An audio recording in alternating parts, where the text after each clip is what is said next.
आपण कोकणातल्या गमती जमती चॅनलवर आज नवीन एक व्हिडिओ घेऊन आले। या व्हिडिओमध्ये मी वटसावित्रीची पूजा कशी करायची हे तुम्हाला सांगणार आहे। आज 5 जून 2020 या दिवशी वटसावित्रीचं व्रत किंवा वटसावित्रीची पूजा आलेली आहे। या दिवशी सावित्रीने सत्यवानचे यमराजाकडून प्राण मागवले होते। त्या स्मृतार्थ आज आपण वटपौर्णिमेची पूजा करतो। प्रत्येक सुवासिनी आज हे व्रत आपल्या नवऱ्याच्या दीर्घायुष्यासाठी ठेवते। आज मी सुद्धा हे व्रत ठेवलेलं आहे। तर वटसावित्रीची पूजा कशी करायची आज मी तुम्हाला माझ्या व्हिडिओत दाखवणार आहे। चला त्यासाठी काय काय लागणारे साहित्य आपण बघूया। हळद कुंकवाचा करंडा आणि तांदूळ,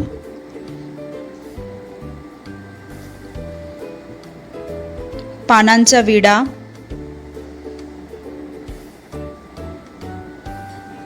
वस्त्र,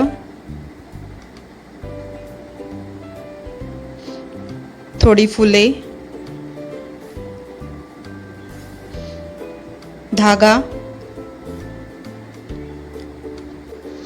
नालपाडं म्हणजेच हिरव्या बांगड्या आणि पुरडुसांचे असे 5-5 मण्यांचे सर।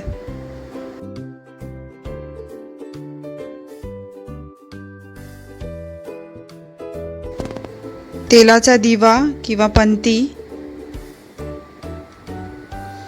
आणि 1 तांब्या पाणी।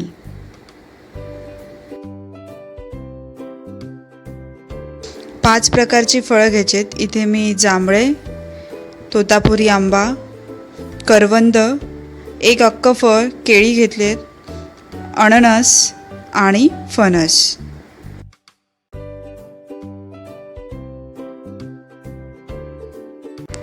वडाच्या पानांना हळद कुंकू लावून त्यामध्ये 1-1 पुरडुसाचे सर आणि फळं भरून द्रोण भरून घ्यायचे आहेत।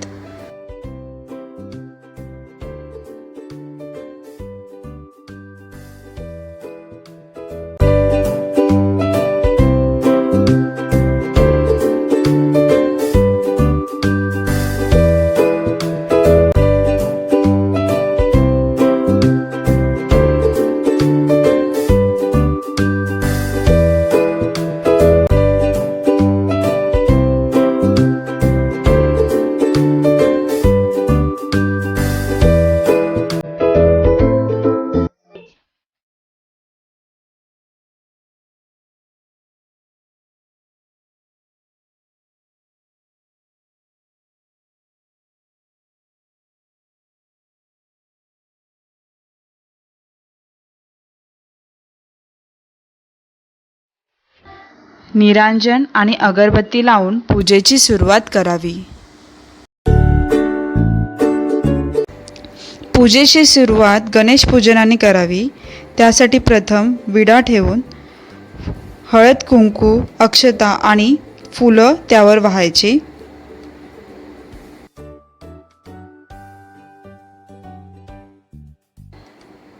गणेश पूजा झाली की आपण वडाच्या पूजेला सुरुवात करायची। वडाच्या झाडाची पूजा करताना प्रथम तांब्यातील पाणी वडाच्या झाडाच्या मुळाशी ओतावे। हळद कुंकू लावून फुले व अक्षता वाहावीत आणि त्यानंतर वडाच्या झाडाच्या एका फांदीस दोऱ्याची एका टोकाची गाठ बांधून दोऱ्याची सुतळी किंवा गुंडी आपल्या हातात पकडून वडाभोवती 1, 2, 3 अशा पद्धतीने 7 फेऱ्या माराव्यात।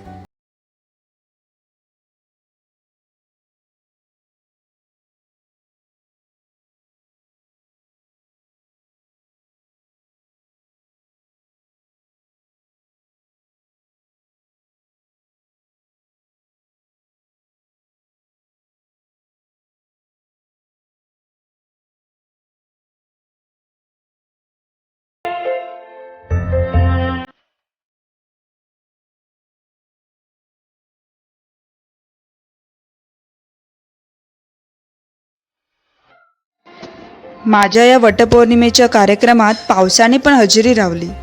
त्या पावसामुळे झाडांचे पानांमधून पडणाऱ्या पाण्याची टपटप, पक्ष्यांचे वेगवेगळे आवाज, सुंदर पहाट या वटपौर्णिमेच्या सणाची आणखीनच शोभा वाढवत होती. खूप प्रसन्न वाटत होतं.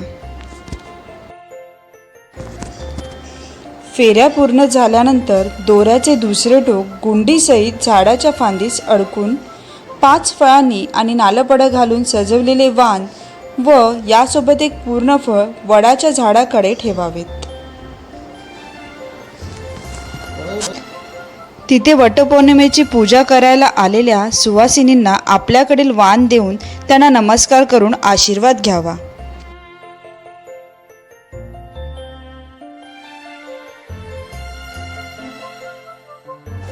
नवीन लग्न झालेल्या नववधूंची पहिली पूजा ही तेथील मंदिरामधील भटजीन करवी करून घेतली जाते. तिच्यासोबत आलेल्या नवरदेवाची आणि तिची पहिली पूजा करतानाची मनातली घालमेल आणि होणारा गोंधळ बघून मजा वाटते आणि आपली पहिली वटपौर्णिमा आठवते आणि हळूच गालावर हसू येते. त्यानंतर ज्या पतिदेवाच्या सुखासाठी दीर्घायुष्यासाठी आपण हे वटपौर्णिमेचे व्रत करतो त्यांना एक वाण खाण्यास देऊन त्यांचे आशीर्वाद घ्यावे व त्यामधील नालपाडं आपल्या मंगळसूत्रामध्ये बांधावे. ते बांधता एक घट्ट आधार आपल्यासोबत असल्याची सुखद जाणीव होते. मराठी सण आणि स्त्रियांचा उखाणा झाला नाही असं कसं बरं? ऐका तर मग. पहाटे अंगणी माझ्या सुगंधी प्राजक्ताचा सडा, पहाटे अंगणी सुगंधी प्राजक्ताचा सडा, वटपौर्णिमेच्या दिवशी प्रसन्नाचे नाव घेऊन भरला मी हिरवा चुडा. Hope you enjoy this video. Please like, share and subscribe my channel.